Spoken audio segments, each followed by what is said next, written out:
Hello, hello, hello. Welcome back to a fresh story. We are here today with a guest that we are so excited to talk to. Obviously, this season we're digging into families and all different family styles. We come from a very, very blended family. And so we were really excited to talk to all different people. But when we were making our list for this season, this person was at the top of our list. We have been following his story for, we just said 18 years since he started writing his story, basically. And it just means the world to us, especially to me, I'm going to say, to have him here. I know it means a lot to Jenny, too. But as somebody that is, well, because I'll explain why. Because, I'll explain why. Because I'd like to hear why. Because Matt's story proves to me that you can turn everything around and find love and have that like whole second chapter and pay homage to your past at the same time. And as somebody that is currently very, very single with 2 kids, it's nice to know that there's people out there that will love your children as much as you do. So without further ado, I'm going to have him introduce himself. Matt, who are you? Hi, yeah, I'm Matt. Last name is Logelin. That gets butchered a lot, so I'm just gonna say it for you. But yeah, I'm just like the easiest way to identify or like introduce myself now is that I'm a homemaker. That's how I try to tell love that. everybody. Yeah, my wife. We'll get into all this, but I'm married now, and my wife works really hard, and I also work very hard, but I don't get paid for it, and I am. Oftentimes home with the children. I am the one who does all the running and the the cleaning, the cooking, definitely the cooking, and not as much cleaning as I probably should, but all the cooking, all the grocery shopping. I do all of the things that I think, the traditional homemaker of the 50s would be doing. And I feel like, it's a neat term. Anytime I fill out paperwork, I always call myself a homemaker, and it's love very that. disarming for the people who read it. They're like, wait, what? And not necessarily because of a gender thing, but I think it's just mostly the idea that term is outdated for most people. So it's kind of I'm fun to taking throw it it out there. back. Every school form has love that. homemaker on I it. love So that. I'm realizing that Matt maybe are in because Lizzie works with her sister, right? So we could get them on here because I love talking to sisters that work together. absolutely, yeah, they would be that would be a really good therapy session for everybody involved. I'm sure. So I would yeah. love that. I would love that I would too. love that. But you are not just a homemaker, Matt, because you are also a profound and beautiful writer, and you've had your work in a lot of places, which we'll talk about. So, if you wouldn't mind taking us back to the beginning of your story and how your family was created. Yeah, absolutely. So I'll try to give you the quick synopsis because this is it's been 18 years in the making plus a little bit more before that. Yeah. But I was married to my high school sweetheart. We met back in 1996, and by the time 2004 rolled around, we got engaged. We were married in 2005. And we were pretty excited to start a family. We live out here in Los Angeles, and so pretty quickly she got pregnant. We were very excited. We just bought a new house. And our daughter was due in May. And so we were pretty excited about welcoming her and just kind of moving on and having this giant, love fest with our new little family that we were creating. And my wife was, her name was Liz, and she was struggling with pregnancy pretty much throughout the entire pregnancy, basically. And by the time February or so rolled around, complications got even worse. Amniotic fluid was low. Our baby wasn't gaining any weight, or at least not as much weight as they really wanted her to have at that point. And so she was told to go on bed rest, and then also ended up, being admitted to the hospital and said, like, you're basically going to spend the rest of your time while you're pregnant here in the hospital. And they wanted to monitor her and just make sure everything was okay. And really the concerns were not about her health at all, right? It was just about making sure our daughter was sort of growing the way that she needed to, and that she was going to be able to get out of the womb as quickly as possible and as safely as possible. So you kind of fast forward to March 24th of 2008. And, things had gotten a little tight in there. The baby was getting a little bit bigger, not enough amniotic fluid, and it was time to take her out. And so she had kind of an emergency C-section, and we were super excited. Our little baby was born at 3 pounds, 13 and a half ounces. By all rights, seemed super healthy. There were some concerns just about lung development and all of that stuff, but they kind of just dropped her into the NICU, and they said, we're going to keep an eye on her, and we'll just, make sure she's good. And obviously Liz and I were very excited about this. Baby was out safely. She was in the safest place she could possibly be.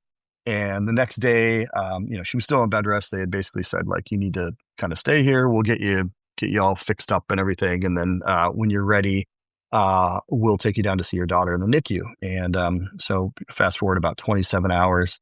And doctors, nurses all said, okay, she's ready to go. We got her up out of the bed. I was with a nurse, and when she got up out of bed, she said she felt lightheaded, and she collapsed and died very quickly after that. And I was outside the room as it happened, and it was just the most horrific thing you can imagine. I mean, I'd been with her at that point almost 13 years. She was my best friend, obviously my wife. I love this person more than I can even describe. And, you know, to have your life change so quickly, to go from the highs to highs, right? Like we had this baby that we were so excited about, and to deal with the anxiety of having this baby out in the world who is, again, healthier than anyone could have expected. And then to have my wife die the next day, I didn't know, how to manage that. I don't even even 18 years later, I have a hard time describing it. And, my whole world was turned upside down, and I suddenly went from being this guy who just worked at this internet company who had a wife, to suddenly I was like a widowed guy with a kid. And, those definitions get thrust upon you in a way that maybe you don't always want to accept. But I had to kind of run with it. And so, long story short, again, Maddie was our daughter. She was born, again, pretty small, but within a couple of weeks was healthy enough to go home. And I had to face going back to the house that I had purchased with my wife that we'd only lived in for about 7 or 8 months, with this new baby, who was still quite small. I mean, by the time she came home, she was only like around 4 pounds or something crazy like that. And I don't have a lot of confidence in anything I do, but especially raising children, right? I was doing this for the first time in my life. I intended to have my wife there with me. There was no world in which she wasn't going to be there with me. Liz was smarter than I was, more capable in every facet of the world. I mean, I'm maybe, sort of the quintessential like stupid TV dad, right? Like I had no idea what I was doing, but not for lack of trying. I was willing to do everything. This wasn't me not wanting to be a part of my child's life. I wanted to, but I was also looking for guidance from this person who guided me through everything I'd ever done. I mean, she's the one who basically got me to go to college. You know what I mean? Like she was the one who kind of pushed me into adulthood, and I was looking forward to like parenting with her and being, creating this family with her and all that. And so to have that kind of, upended in a way that I never could have imagined was really, really difficult. And so I knew that I had to do it for Maddie and for Liz. Like I had to just find a way to be the best dad I could. And that's what I put all of my time and energy into. It was like, all right, we're going to figure this out. We're going to figure it out together. We can't do it with her, so we're going to do it for her is kind of the way I felt about it. It was like, we're going to just make sure that she, and I'm not a religious person, so I don't believe that she's like watching, but if she had been watching, the guiding principle was like, would she be proud of this? Would she be happy with the decisions I was making? And I can soundly say she wouldn't have been happy with most of the decisions, not most, but many of the decisions I made, she probably wouldn't have liked. But what a wonderful way to know somebody, to know, I know that they wouldn't like this decision. Yeah. I mean, to fast forward, like I took Maddie to India when she was 18 months, and it was in the middle of I think it was bird flu or swine flu. One of the flus was happening. And, I had a lot of people trying to talk me out of it. And I know if she had been there, she'd have been like, no, there's no way you're going to India for several months with an 18-month-old baby. But, I talked to her doctor, and doctor was like, well, it's everywhere. She might get it down the street. She might get it in India. You might as well go enjoy your life. Yeah. Yeah. So, yeah. How did that work? Like in the immediate aftermath? I mean, I know that Liz's family was involved and your family was involved. Did people come stay with you? Did you take time off work? Like, I'm always curious how the sort of logistics of things work. Yeah, I mean, that's a great question. So logistically speaking, like I had this job that I'd been working for Yahoo, and I was traveling to and from India for quite a while, leading up to the birth of Maddie. And And so when Liz died, I was like, well, what am I going to do? Like, I can't go back to work right now. I've got to take care of this kid. And especially right after Liz died, we didn't know how long Maddie was going to be in the hospital. You have to remember, this was 27 hours after she was born. And she came out healthy, but like, were her lungs going to be okay? What was the brain development like? Was she going to need round the clock care? I had no idea. The hope was she was going to be happy, but it's the old traditional, like she had 5, fingers on each hand and 5 toes, so that was the basic stuff, but we didn't know. And so, somehow I don't even know how my job found out about what happened, but very quickly I was told by like my manager's manager or something, like, take as much time as you need. We're not even, and then since they're basically gone as a company, I can kind of say this now, like, we're not even going to inform HR. You're working, but I don't want you to touch your computer. You have as much time as you need. Wow. And that kind of gift, especially in corporate America, capitalist society, does not happen. This is not the kind of gift people get. And to be honest, I don't think a woman would have gotten it. I'll just straight up say that. I was This is the going to kind say of thing that. they look at a man and they think, this bumbling asshole is never going to figure this out. We've got to give him as much time as possible, because otherwise what's going to happen? And so I want to say that right away. Like, a lot of what I'm talking about and the stuff that I'm talking about is a privilege. It's a white male privilege that I was afforded, that women don't get afforded, that other people don't get afforded. And I want to acknowledge that, because it's not lost on me in any way. And it's like an internet boom privilege too. Like, I don't think any company nowadays would do that. No, you work at a bank, you can't do that. Yeah. And that was the thing. It was like, I mean, people were playing foosball on their breaks and drinking beer on Friday. So it was a different time. But I will say that, like, they basically held HR off for 6 months before they found out that I wasn't there. And I got the you must return to work situation. And it was kind of like, you either return to work, or you have to go get a prescription from your doctor saying that you're not allowed to go back. And I was like, well, they're going to write me a prescription for, like, obviously for like some sort of like pill to deal with depression, but this is not chemically induced depression. I kind of felt like, I was like, what do you can't fix this. My wife is dead. Like, so I kind of was like, I'm just going back to work. But basically, throughout the time that I was off of work, I had people that came around. Obviously, Liz's parents were heavily involved. They live in Minnesota, but they were out all the time. Visiting us. Her sister, who's the most lovely human being on earth, lives up in Oakland now, but lived in San Francisco and was in law school at the time, and was like contemplating quitting law school or putting law school on hold to come live with us for a while. And we were like, no, you can't do that. Can't stop an ant. It's hard to stop an ant. It really is. But I was like, you gotta just live your life, and we'll see you every other weekend or whatever.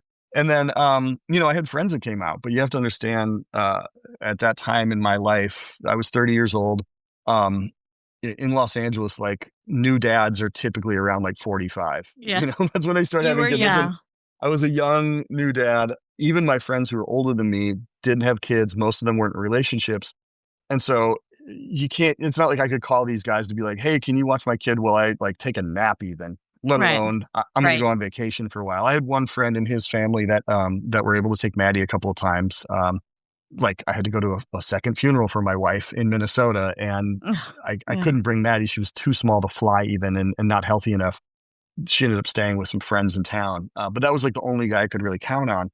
Everybody else is just like, you're just like a bunch of delinquent, like, fools who never grew up. And so I didn't have that kind of support that I think a lot of people might. Obviously I wasn't like part of a church. I wasn't like, none of my friends were like parents.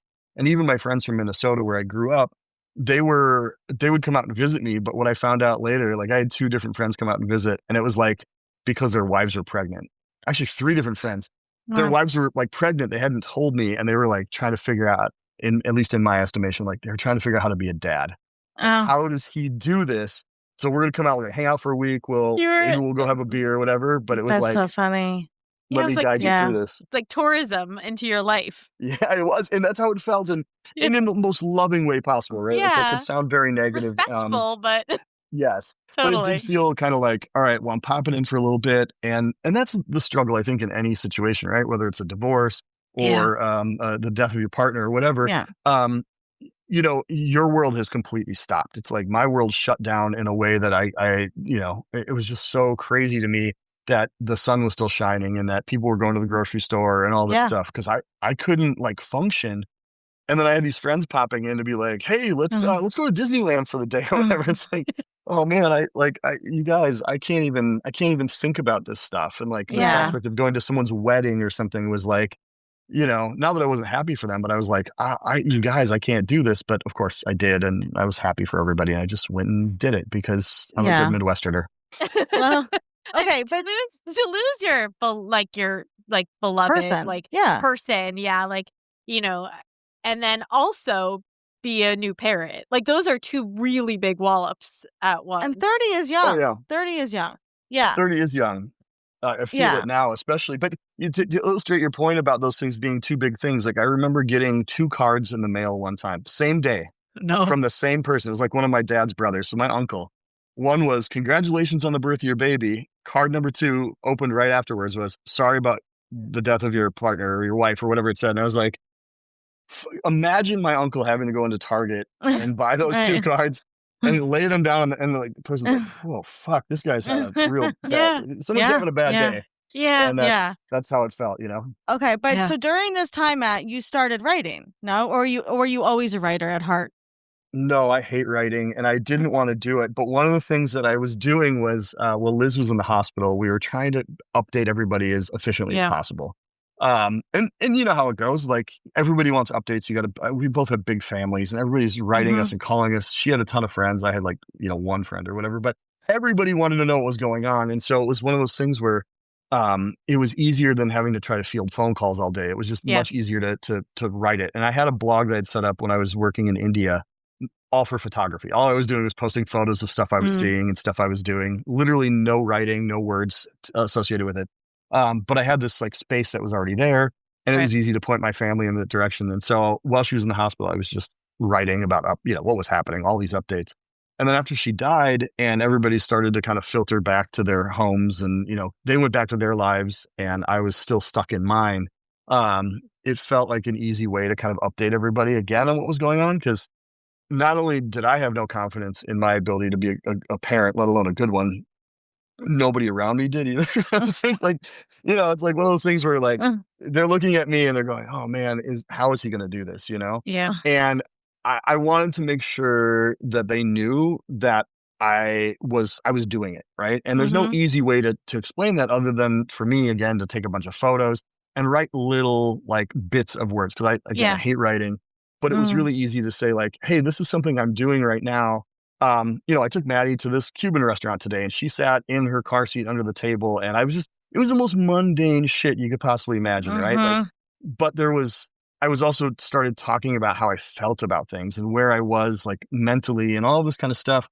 And, back in 2008, that was like prime mommy blog time, right? If I remember, did you used a lot of line breaks too? Am I remembering that correctly? I did, yeah. Because I'm not a writer, and I didn't like writing, and it was like sort of like, all right, I got to get this out of my head. I got to get it on the But it made the it easy to screen. read. Thank you. I appreciate that. It wasn't like a stylistic thing. I had somebody say to me one time, like, "Who the fuck do you think you are? You think you're E. Cummings?" And the funny thing was, I was like, "Who is that person?" I was like, "I don't know who that is." I Is he a look him blogger? up. No idea. So I had to look him up. Found out he was a poet who wrote like that. And He so loved for his line me, breaks. Yeah. right, yeah. And so for me, I was kind of like, well, this is something that it made sense to me in a lot of ways, because like I said, I don't enjoy writing. I didn't feel like I was a good writer. And so to be able to just say like, all right, here's what we did. Here's a couple of sentences. I didn't proofread it. I didn't edit it. I didn't do any sort of like real punctuation on it. And it was more of just like I was just dropping this into space. And again, who the fuck was going to read this? Like my mom? We read it. we did. But it took off. I understand. But it took off. I think that one of the interesting things about watching that blog spot, that I think was literally a blog spot, but watching that blog, was that because you were your life was blown up and you really didn't have a map of how you were supposed to be doing it. You just did parenthood the way you wanted to, it seemed like. Yeah. And I think that was really inspiring for me. I mean, I was young, right? Like 18 years ago, I was 20, but to watch and to see. And I think like it gave us ideas.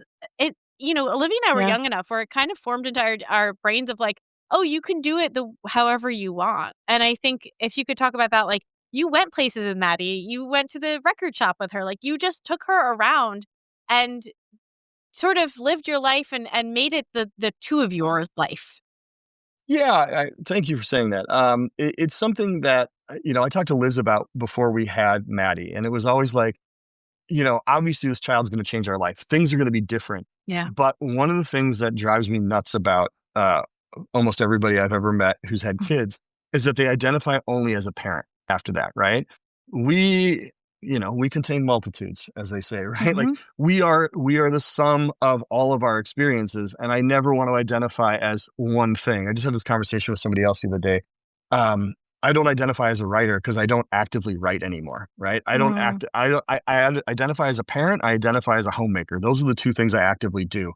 So it doesn't feel right to talk about the things in the past. And so one of the things that I talked to Liz about very heavily was like, obviously she's going to change our life, but I don't want it to change it to the point where we don't do anything for ourselves, that we lose sight of who we are as people. And that's an easy thing to say before you have kids, because suddenly you're changing diapers and you're not getting sleep and all this stuff. It's pie in the sky kind of shit. But after Liz died, it was so important for me to hold on to that stuff because the outside world was defining me in a way that I didn't want to be defined. Right. It's not that I didn't want to be obviously, clearly I didn't want to be a widower, but I didn't want to be seen only as a widower. Right. Before Liz died, I was seen as a guy who was really into music. I was a guy who did a passable job at his job, and was willing to travel to India because he didn't like sitting still or whatever. And like, there were all these things that defined me. And after Liz died, even though I had a kid, it was suddenly like, oh, your wife died. You're the guy whose wife died.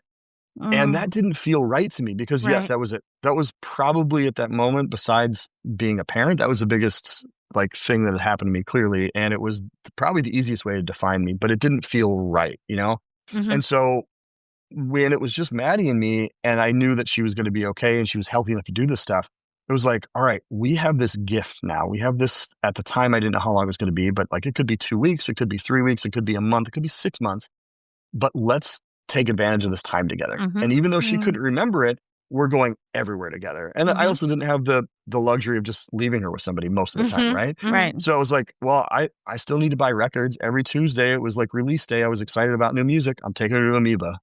So we'd go there. Because of the blog, I was having all these people write me and they'd be like, hey, do you want to meet up for dinner? It's like, sure. Except I'm bringing a kid along, so we've got to go somewhere where it's kid friendly. And so she would be under the table in a car seat at all these dinners, right? And we were just a package deal. And that carried on throughout time. Now she's driving and now we're not so much a package deal because she gets to do whatever she wants. But really it was important for me to be able to incorporate her into my life. Maddie's so funny because she'll tell me these stories now. Her friends will ask her about just growing up and what it's been like and all this stuff. And she'll describe these moments where we're like, I used to take her to bars with me, right? And there's like one in particular, I'd go meet my friends. There's this German like pub, like beer hall kind of thing. And we would go have lunch or dinner or whatever. And Maddie eventually they had like a Stein design contest for Oktoberfest, and Maddie drew the design for it and won. And it's like just ingrained in her blood. And she'll tell her friends about this. And she's like, your dad took you to bars? And Maddie's like, I basically grew up in bars. And and what's happened, and you don't know how that's going to turn out. Is your kid going to become like an alcoholic at 12? Or are they going to be able to have conversations with any adult they meet? And that's the person Maddie is like, she could talk to every adult. And I hear it all the time. Like, I get talking to Maddie and I forget that I'm talking to a 17-year-old. I forget that I'm talking to a kid. And it's like, yeah, this is a function of quite literally being around adults all the time. They happen to be in bars, but it was really about that kind of being incorporated in my life. Yeah. Because, I've got, and we'll get into more of this probably too, but I have 2 other kids now and I don't do the same kinds of things with my other 2 kids. Yeah, I would imagine. Yeah. And partially because I have a wife again who stops me from my worst impulses sometimes. Like, hey, we're just going to jump on a plane and fly to Thailand or whatever, Yeah. Well, obviously, right? Because it's, that part of it was missing, but also it allowed this other kind of experience Relationship for you and Maddie. Yeah. So how did from the business perspective, Matt, how did you go from just being a blogger to getting really well known? I mean, you were like in magazines and there was a all the movie places made about your life. Yeah, but we'll get there too. I mean, I want to get there too. But like, just like, let's talk like 16 years ago. Like, you like when Maddie was 2, 3. I mean, her whole life has been really documented from you. And so, who found you? Like, who started really platforming your work? Well, it started with a local newspaper in Minneapolis. They had there was a couple of women that were writing a column on parenting, and it was like sort of like help kind of stuff. And I think I sent them a message. It was like, hey, thanks. This has been really helpful. Like literally, it was like the stuff I'm reading is really helpful. I'm not the kind of guy that's going like reading like parenting books or like trying to get advice from people. It just felt like, oh, I found this thing in my like hometown newspaper. It was really cool. I'm like, hey, this is my situation. Literally not in any sort of like, I could have never dreamed any of this was going to happen. Talking to you would have been a terrifying experience. A podcast didn't really exist back then, but like everything that happened in my life since this, I would not have anticipated. And if I had, I never would have written them, just to be honest, because I didn't want any of this. I love that. Yeah. Yeah. I'm trying to be truthful about it. And it's one of those things where like they wrote me back right away and they're like, oh my gosh, we're so sorry. Can you tell us about your story? So I told them about what had happened and everything. And then they put something, I think probably on their website. And then it just started kind of like, you know how this goes. It just becomes more and more viral. And it was a slower burn than like things nowadays where like it happens and 500,000 people have donated money to you or whatever. But it was a situation where people in the Twin Cities area started to read about me. Early on, somebody that had gone to high school with Liz wrote me and was like, hey, I love your writing. Would you consider writing a book? And I was like, fuck no. Like, no, there's no about possible the worst way. experience of my life. Yeah. There was no possible way. And then, that just kind of, it kept snowballing, right? Like I'd end up being contacted by somebody like People Magazine, for instance. That happened. And then they put me in the magazine. And then it was like, well, Rachel Ray wants you on her talk show. And then, oh, by the way, Oprah also called and she wants you on your talk show. And it doesn't matter that you're down in Mexico celebrating your daughter's first birthday and the anniversary of your wife's death. You need to jump on a plane from Cancun and fly to Chicago so you can film the segment. No, you can't do it via Skype. Rest in peace, by the way. I think they just shut it down yesterday. Yeah. This is how I'm finding out. Yeah. Just got out yesterday. It's nothing lasts forever. But yeah, so that was the kind of thing. And it was just like, it kept going from there. And then I was, especially after Oprah and Rachel Ray, I was getting a lot of, you're just getting inundated by people who are like, in the least kind terms, I can say, like, they know they can make money off of you, right? Some people are really cool. Some people are really craven. And so like, I ran into this world of publishing where suddenly, you've got a Christian publisher, again, not a religious guy in any way, a Christian publisher in Nashville reaching out to me to try to meet in person while I was like just coming through town for a concert, actually.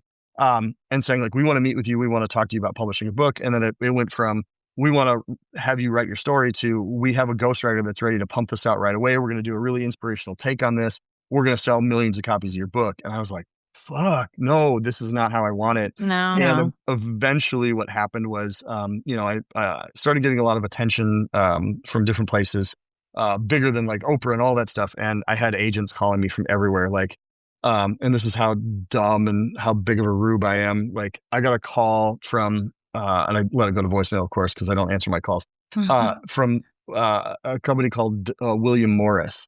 And so I was like, I don't know what the fuck this is, but I'm like, why is the cigarette company calling me? I had Philip Morris and William Morris now Endeavor. It's one of the biggest agencies in the, like one of the top 5 agencies in the world. Anyway, so it was like, that kind of stuff was happening all around me, but I wasn't smart enough or I didn't care enough or wasn't connected enough to really kind of understand the importance of that. And I didn't like the kind of attention I was getting. I did meet with an agency in New York, really small little boutique place. And they showed up with 2 women who were agents. They were going to co-agent me if I accepted. And the reason I signed with them, and they know this is 1,000% the truth. They took me out to breakfast and it was a buffet. And I'm holding Maddie, by the way, because I brought her to New York with me to do all these meetings. And they were the first ones that said, hey, can we hold Maddie while you go get some food? Because people take me out to coffee, all this stuff. But nobody ever offered to like hold Maddie or like, they just didn't understand how important she was in my life. It never felt that way, right? And these people did. And I was like, all right, we're working together. And this wasn't about selling the most books. It wasn't about any of that stuff. Because again, I didn't even want to write it.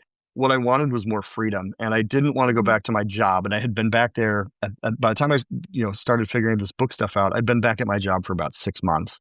And I realized I hated it. I did not want to go back there. I had tasted freedom with Maddie. We were doing all this fun stuff together, and I wanted that back.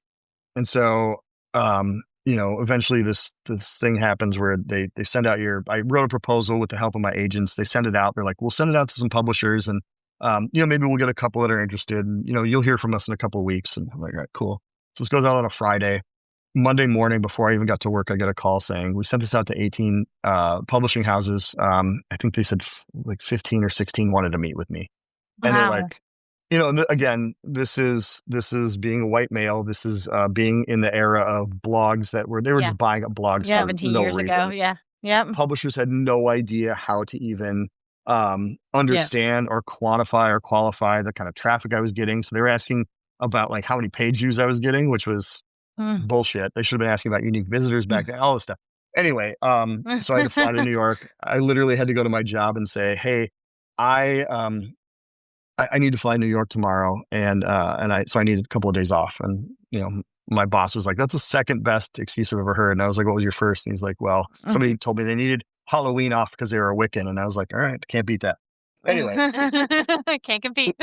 Yeah. So, it's just this wild thing where then getting the opportunity to write this book meant that I could get that freedom and I could have that time with Maddie and we could go do these things. And so when I finally signed my contract, I was also looking because I was like, I don't know if I can do this. I don't know if I can write a book, honestly. Because, as you were saying, most of what I'd been writing had been in verse. It hadn't been edited. It hadn't been thought through all that well. It was just like coming out of me. And there were clauses in the contract saying that we can't republish your words specifically, which is good because they also didn't want a book in verse. So I could take all that and expand on it and try to, build that world that I already kind of like shared with people, but like build it out in a way that meant a book could be sold.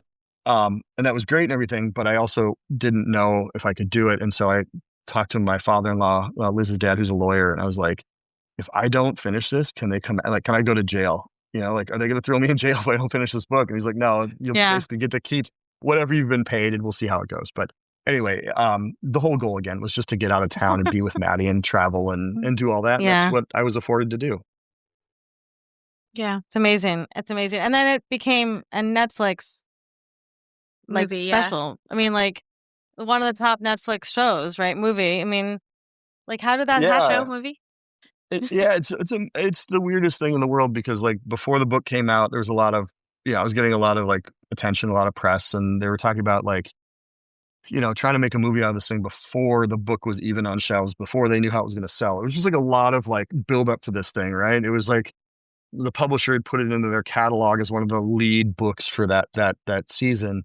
And so my agent was like, we're going to sell this. It was a different agent. I had a movie agent too.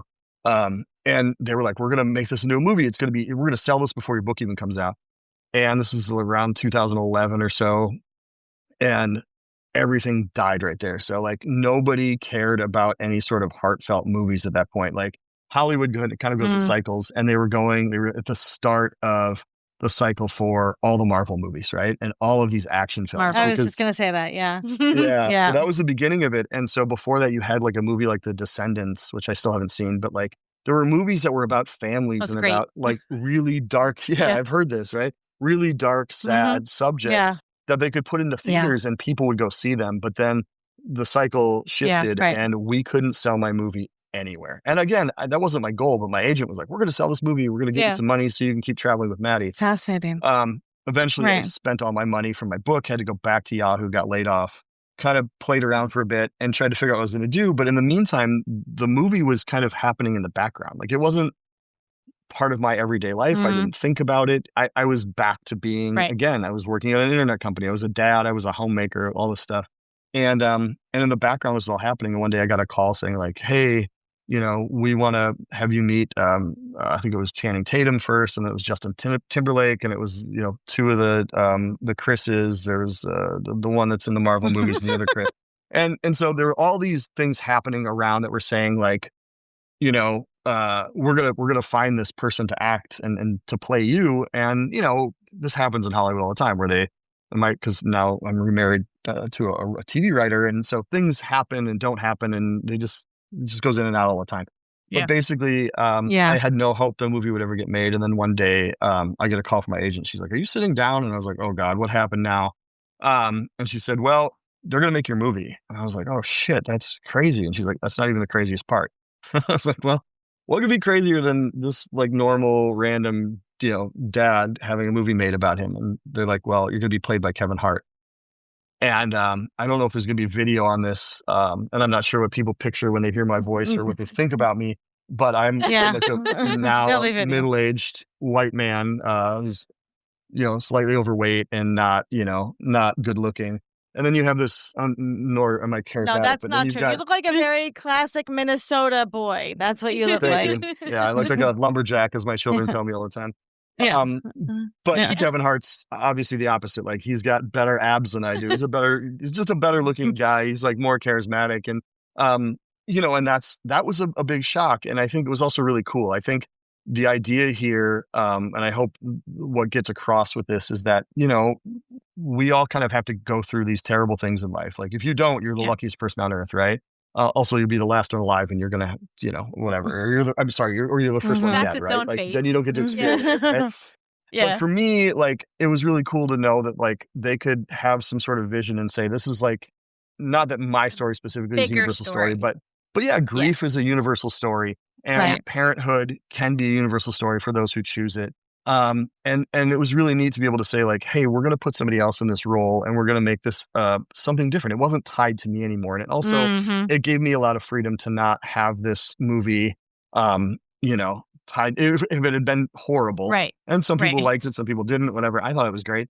If somebody didn't like it, it wasn't going to be tied to me forever. Like, but if they had cast like Jason Segel, and then that would have felt like too close, I think. You know what I mean? Totally. Like, and then it would have been like, that's my grief on screen. And you get to have like a little separation this way. Sorry. It's interesting. You.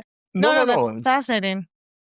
It's absolutely correct, though. I mean, having that separation is helpful. And it was even more helpful for somebody like Maddie, who was, this movie came out in 2021, I think. So that was 4 years. She was like 13, 14 years old, right? And to this day, like her friends, like good friends, are shocked that there was a movie made about her. Like they kind of slowly all find out about it because number one, she doesn't talk about it. It's not, and not because she's ashamed of it, but she plays lacrosse and she runs cross country and she's got 2 little sisters and she's got a whole life that's rich. And in the same way, I'm not a writer. She's not the star of a movie, like or like played in a movie. And so her friends are shocked because they, even though they know the name and they've heard her name in the movie because they didn't change our names. Oh, I didn't realize that. You know, it's still the cognitive dissonance of maybe hearing that name and seeing somebody else on screen who looks nothing like her or like me.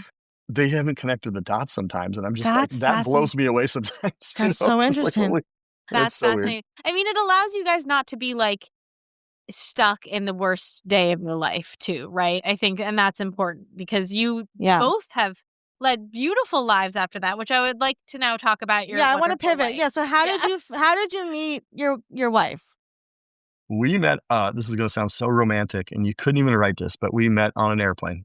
We met on a Southwest plane actually. And so back then, which I think they've changed this now too, we had, the seats were not assigned. And I was going up to visit my sister-in-law and my late wife's sister and her parents up in Oakland. We were going up just kind of hang out, and it was my my birthday weekend, or not, it was around, we were going to be celebrating my birthday. And so I was with Maddie, as always, and we were sitting on the plane, and as always, I let Maddie have the window seat, which meant, especially on a Southwest plane, if I'd sat in the aisle, it would have been fine, but somebody would have been stuck in the middle of us. So I sat in the middle seat, which I still do for my child, and all of my children if they asked, but this is the kind of parent I am. And so people were getting on the plane and everything, and Lizzie, this is the fun part. Her name is Lizzie. Elizabeth. My first wife's name was Elizabeth as well. So you can't choose who you love sometimes, right? So anyway, so she sees us on a plane and she thinks, because she's told me the story multiple times, she thinks, either this guy's married and hopefully not a dirtbag and he'll just leave me alone, Right. or he's a cute single dad. Maybe I'll talk to him again. Cute is those are not my words. Those are her words. We'll have Lizzie on and she'll Yeah. explain. Yes. She has problems with her eyesight, so just make sure she's wearing her glasses that day. But anyway, so she had this idea that that I would either leave her alone or maybe we could go on a date or whatever. And I was at the tail Win-win. of it. Yeah, exactly. I was at the tail end of a really bad relationship, so I was not in the market for anybody. I wasn't trying to talk to anyone. Of course, Maddie starts talking to her and tells her that her mom is dead immediately, which is a big topic of conversation because we never shied away from these things. Right. Yeah. And they started talking about the show that Maddie was watching. She was watching, actually, it was called Adventure Time. It was a little animated show. It's amazing. And Lizzie says, "Oh, I work in animation as well." And, Maddie's like, "Oh, cool. What is it?" And she's like, "Have you guys ever heard of Bob's Burgers?" And I was like, "Yeah, I've heard of it. I don't watch a ton of TV." So I was like, "It's fine." Anyway, so we talked for a little bit. I had a free drink ticket because it was Maddie's and she couldn't drink the booze. So I gave it to Lizzie. And again, not in any sort of flirtatious way. It's like, "Here, take this drink ticket. I'm not going to use it." And and we got off the plane. It's an hour flight to Oakland. And we just said our goodbyes. I was like, "Nice to meet you. Have a great time at this bachelorette party," or whatever she was doing. And I'm going to go do my thing. And then I was talking to a friend of mine and he was like, "Oh, how was the flight?" I was like, "Oh, it was fine." I was talking to this lady from, she writes for Bob's Burgers. And he's like, "Oh, I've got a friend who writes for that show." I was like, "You do? What the fuck?" Like, I didn't know. And he's like, "Well, I'll just tell her you said hi," or whatever. And so then he told his friend and then she told Lizzie and, time goes on, right? It was like 6, 7 months later, 8, 9, whatever it was. Suddenly I'm getting some DMs from her. She'd probably say I DM'd her first on Instagram, whatever. And we were just kind of chatting. By that time, my relationship was dead and gone. And it was time to, she was talking to me and I'm not one to not talk to somebody who wants to talk to me. Obviously, I talk to anybody who wants to talk to me. And who looks it was like really your wife. Like, yeah, she's adorable. Yeah. I mean, yeah. It doesn't hurt. It doesn't hurt. But I loved, I just love talking, And it was a really neat experience for me because I apologize to you guys at the beginning of this. But, it was just this neat kind of experience where we were both, I was at the end of a relationship, she was at the end of one, and we met each other, and it was just like a natural thing. And she knew about Maddie. There was no hiding that because Maddie told her right away. She knew what was happening. I hadn't told her I had written a book. I hadn't told her anything. I don't even think she knew my last name. I just told her my first name. But the connection happened eventually. And it was one of those things that I was just like so thankful to meet somebody like her. She was just like such a breath of fresh air and she didn't care about my past because I'd met other people and dated some other people that knew me through my blog, right? That's how they met me. And that I was going to ask you about weird, that. right? That's interesting. Yeah. And that in and of itself can be pretty weird. And so to meet somebody who has no idea who not that I don't consider myself like a famous person, but it's just like if you have any amount of notoriety, whether it's in your small town because you're like the local vet and everybody knows who you are, or you're a guy who wrote a book, people know who you are, and then it can kind of change that dynamic, right? And she didn't know who I was, and she didn't give a shit who I was. And she didn't care that I had this kid that was like, and all this other baggage. It was like, well, it was as simple as he's either a creep who's going to bother me on a plane or not a creep who's going to bother me on a plane, or he's a single dad or whatever. And that's all it took. And that was a really neat thing. And that was a really nice, organic way of meeting somebody, which I hadn't experienced, after Liz died, Yeah. I imagine having somebody that like understands what Liz meant to you too. And that like, you're capable of like so much love. Right. And it seems like you guys, Lizzie holds that space well for you. Absolutely. I mean, one of the things that I can say from the beginning and it's present now is that like all of our families are intertwined. Like her parents and Liz's parents trade books. You know what I mean? Like when they're in town, they talk without us being around. Like they send each other text messages. They're calling each other from time to time. It's an amazing little thing. And that's not the life you expect. And I know so many widowed people who don't have that experience, right? There's some level of animosity for whatever it might be. I think sometimes it's natural, right? Like it's like a divorce in a lot of ways where like suddenly the remaining parent is kind of doing what they do, whatever they want. And maybe they start dating again, or maybe they take their kid to India or whatever it is. but there's a lot of things that the other parents might not feel comfortable saying to you, but would have been comfortable saying to your partner, divorced partner, widow, whatever. Yeah. And so it's natural to not have that kind of closeness that we once did. But I think for me and for Liz's family, we got even closer.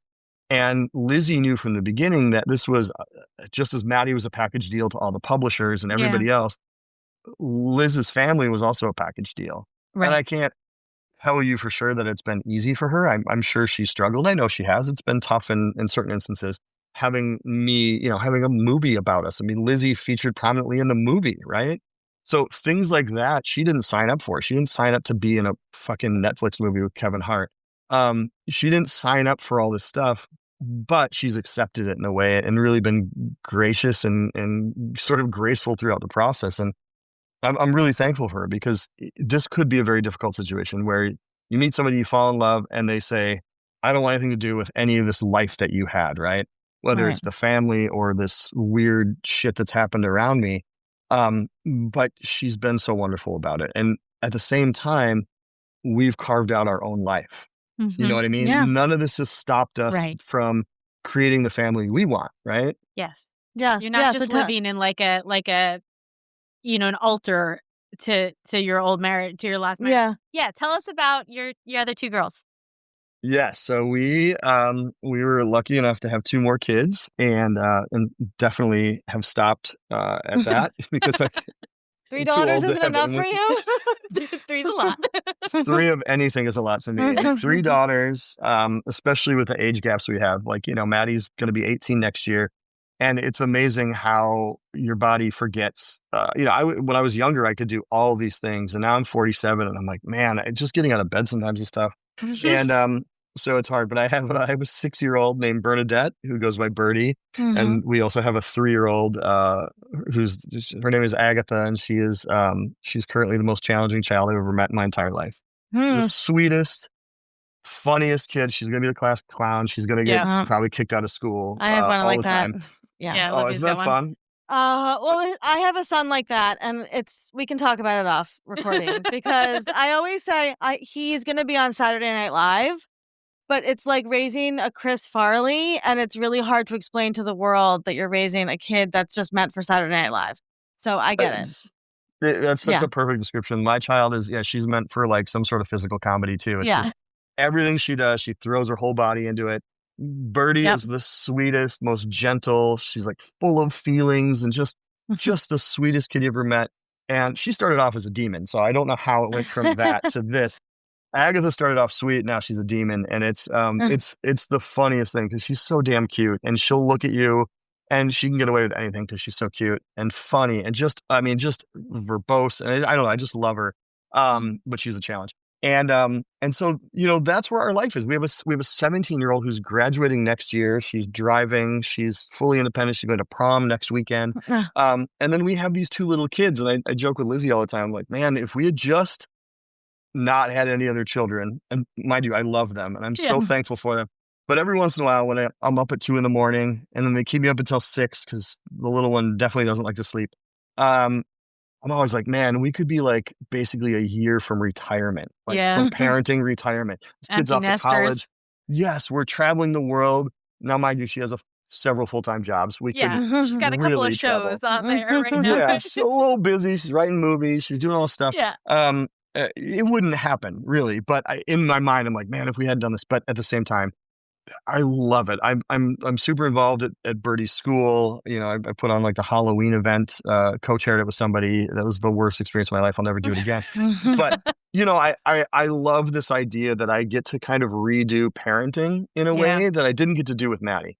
I was so deep in just survival mode and also just trying to make sure that we lived this rich life to make up for the fact that her mom was gone. And that's something I didn't really mention earlier, but like, part of what I was also doing was to make sure that she got to experience things that she wouldn't have because, all this other great stuff got taken from her. This really perfect mother got taken from her. All the experiences she would have had with her got taken away and she was robbed of that. So I had to give her all these other things. We do this all the time with our kids, right? Like we make up for things that have gone wrong in the world or politics and buy them toys to get their minds off of shit. I was just taking her around the world to get her mind off of stuff. Of course, she was too young to understand and yours, that, but to get your and mind mine off. too. And mine too. Yeah. There was a selfish pursuit there too, but I think what I'm most thankful for, it's different having a partner to parent with for sure. And sometimes weirdly, and this might sound bad and it's not meant to, because Lizzie is, I love her to death, but it's sometimes hard to parent with somebody else, right? Like I've talked to friends of mine who've gotten divorced, and it's like, it's like sometimes it's nice to be able to have and make your own decisions and to do whatever you want. That That's said, the best I part think of divorce for me. Yeah. right, Yeah. right. Yeah. And the benefit for me is that I have somebody now to parent with, to co-parent with, who I love, who we see things and we're aligned the same way. And she brings the same kind of joy to parenting that I do. We both get frustrated because children are pains in the asses sometimes. But by and large, like our favorite role is being a parent, Right. Yeah. Right. But that must have taken time to, like, I'm afraid of letting somebody into my life because I parent my boys in such a unique way. Like, what was that like bringing her into this little duo that unit that you had? Yeah, so there was a lot of transition time happening at that moment, right? So Maddie, up until we met, because Maddie was about 5 when we met, I guess. Maddie could do whatever she wanted. It didn't matter if she missed pre-K. It didn't matter if she missed a couple days of preschool. But as I was meeting Lizzie, Maddie was transitioning into like, oh, she has to be at school every day now. Like I can't just take her out whenever I please. So it was kind of a natural place for us. It was a good spot for us to end up in because, my life was changing, Maddie's life was changing. And then to bring Lizzie in and to have all of our lives changing at the same time was actually really nice. You know what I mean? And so it thankfully it flowed naturally. I didn't have to miss something that had, that had disappeared because I met this person. It wasn't her fault my life changed. Right. And the things that did change in my life were all positive because of her, So that was the good news. Yeah. And then obviously she had no experience parenting at that time. And so she was kind of taking my lead, which, is also difficult as you get to a point where we're having another child. And I'm telling her things about how I did things when I had Maddie. Right. And that comes off in a lot of ways as like mansplaining. And you do not want to mansplain pregnancy or anything related to parenting to somebody. And motherhood. Motherhood, Right. Because I do, like, I know it might sound weird to say this, but I do feel like a mother in a lot of ways too. Like I had to play the part of a mother. Yeah. And so to pop in and tell Lizzie how to do things was not cool. And there was a moment where I had to like really check myself and say like, all right, we're not doing things the way I did things. We're going to do things the way that we do things. And that wasn't necessarily a conversation that had to happen, but it was maybe a look that happened. I don't know how to best to describe it, but for me, it was a thing where I had to be conscious of like, okay, also I have to let her experience motherhood in her way too, right? Because just because I've done it before doesn't mean I'm an expert, right? And she has to do things the way that she wants as well. And we're a team and we're going to work together. But just because I've done it before doesn't mean I get to be the coach. We're teammates. We're not a coach like player relationship. Well, and each kid is so teammates. different, right? I mean, like each kid needs a totally different set of parents, and that for me is the hardest part of parenting is you're code switching for each kid constantly, and it's tricky. So, Matt, before we let you go, and then obviously we would love to have you back anytime you want. Come talk anytime. Talk for 2 hours. But if I'm sure you could ask this question a lot, but if you could say something to you at 30, what would you tell that young Matt? Oh man, I could go on for days about this. I think, this is going to sound like a bit of a cliche, but I would like reassure him that everything's going to be okay. Because there were some pretty dark moments in my life where I thought this is not going to turn out well. I didn't know how healthy Maddie was going to be. I didn't know if I'd be able to survive without Liz. I didn't know if I'd be able to parent a child that might have developmental issues or whatever else is going on. And so,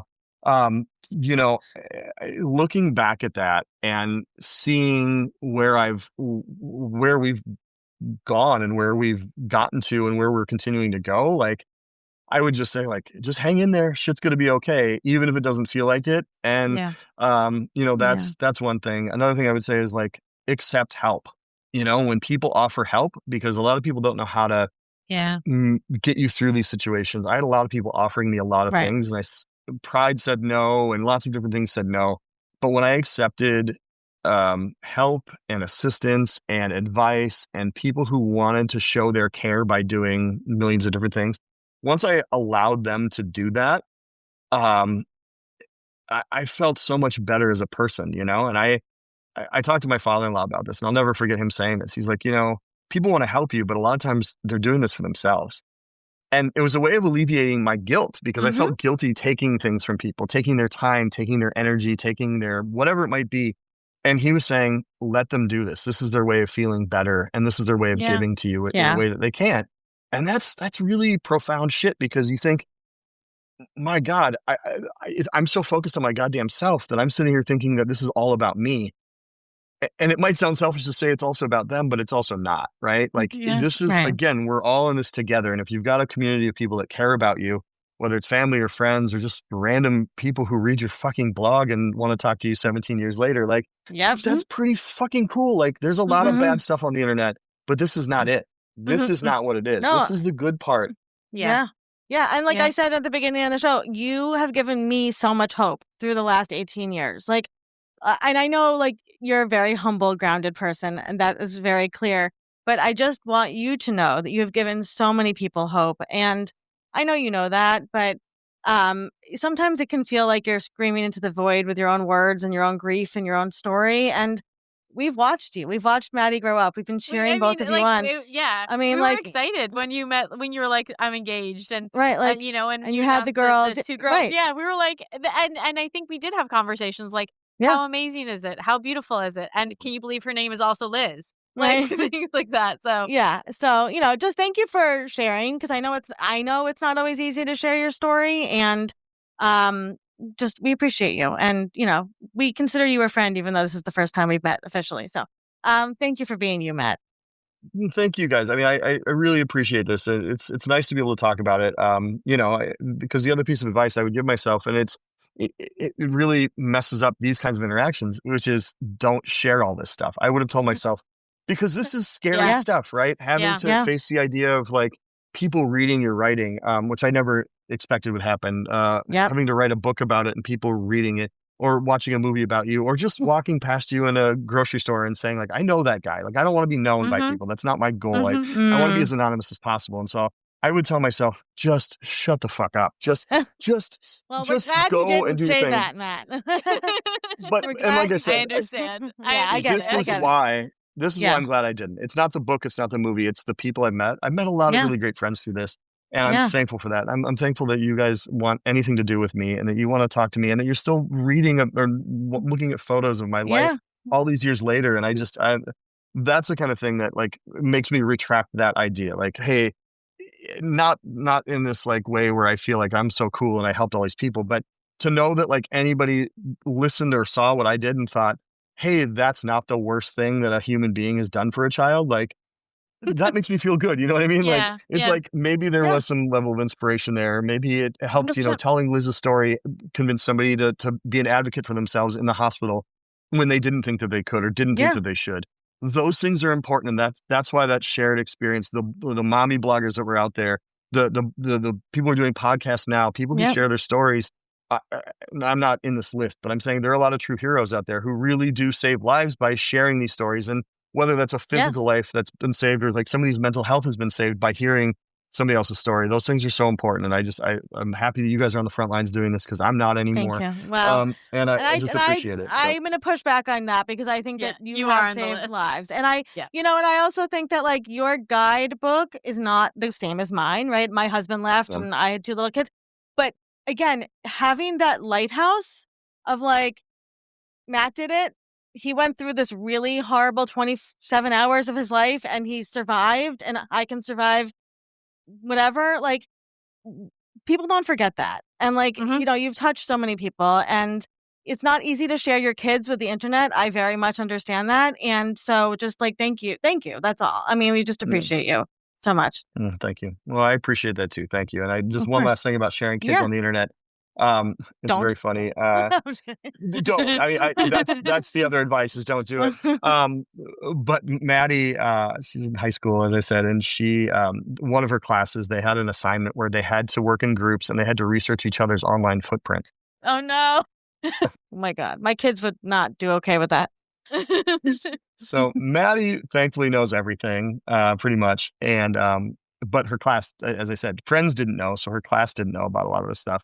And so a lot of them don't have anything. Like there's literally Right. nothing. And there's Right. like some like sport highlight or something. And like from what I understand, like a lot of the kids were gathering around during this assignment. They're like, "Holy shit, Maddie! Like, wait, your dad wrote a book about you, and you have like there's a movie about you, and then like all of these photos of you are on the internet, and you've been." Again, this was a very naive time, I think, in Yes. sort of blogging Maybe wouldn't world or handle it internet. the same now. Yeah. No, Yeah. definitely. And that's part of it is I would never put her out there. I never would have guessed this would still have a life almost 18 years later, or Yeah. that any of this stuff would have done what it had done. And which is again part of the reason I say I would have told myself not to have done it. But Yeah. luckily the experience has been pretty positive for her. I think she's managed to be a really cool, normal kid. Whereas I think about myself, like if I'd been growing up and somebody's written a book about me and there was a movie made about me, I would be at every like Applebee's like, hey, I demand the best seat in the house because somebody made a movie. I would be a fucking asshole because just I was a dumb teenager, but she's not a dumb teenager. And I think she's really well grounded in the fact that like this isn't our reality. It's just it happened to us, but that's not our only thing that defines us. And I'm so thankful that she's so cool about it. So yeah, well, she's had a lot of love in her life. So she has good so genetics much. and good raising. A lot of a village. You built a village around her. Yes. Yeah. Thank you. Yes. I have to give everybody credit because it really was a big team effort here. And it's so cool to be almost on the other side of this. She's not out of the house yet, but she's almost You'll there. never be on the other side of it, but No, you know. no. Yeah. But I just feel like once I get her to 18 and she's starting making independent decisions, I feel like, When does man, that start? I'm Because really we thankful. still call our dad for decision making. So She's going to be calling me about shoe sizes and what size of pants are and everything else for a long time, I'm sure. But yeah, I'm very thankful that she is as grounded as she is and is just sort of wonderful she is. I always heard how difficult it would be to parent teens. And I'm so far, none of it's a walk in the park every single moment of the day. But I will say that I'm blown away by the fact that I have 95% of my time with her is just joy. Yeah, So I love I'm that. just so thankful for that. Oh, well, what a way to end this. Thank you so much, Matt.